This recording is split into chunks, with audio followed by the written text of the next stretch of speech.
we want to make the entire industry, insurance and contractor side, more honest with each other.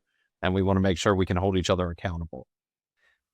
Yeah, and there's real people behind all this, right? It's not just about a roofing company protecting their ability to solicit because they make more money. Obviously, that helps, right? Revenue's important. But, Sure. imagine a Hurricane Laura, because, I've been here since Katrina, and I would consider Laura to be one of the more expansive geographic devastation events, right? Oh yeah. Imagine a Hurricane Laura where Louisiana-based roofers with presences here and established presence here in a world where TV, radio, and billboards weren't even really up and running for months, right? Right. Louisiana-based roofers could not even try to help these people. They could not go by and offer to tarp their home. They could not go by and offer to do, emergency mitigation work. They could not go by and offer to fix the roof. None of that could be done. That would have slowed down Yeah. recovery by years. Even a 6-month hold would have slowed it down by many more years, not just 6 months. And Yeah.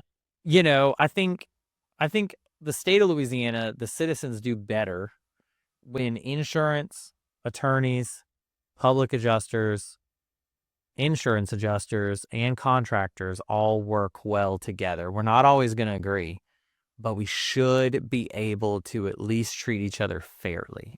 And some of these bills, man, they just don't do that, right? I like your one with the license. I actually just sent out an email to my mailing list the other day, yesterday, supporting that bill.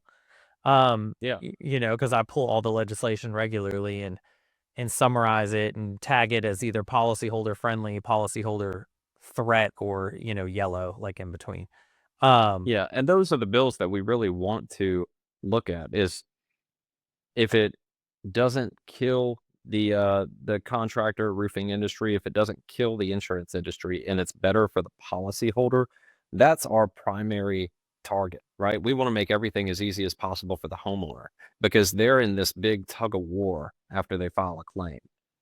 Is my contractor right? Is my insurance company right? It's more than likely somewhere in the middle, just like most arguments and most debates that go on. So we really need to watch out for the policyholder, because they're the one that have to deal with the frustration, filing a claim, going through the motions and emotions, right? Depending on how you view your insurance, right?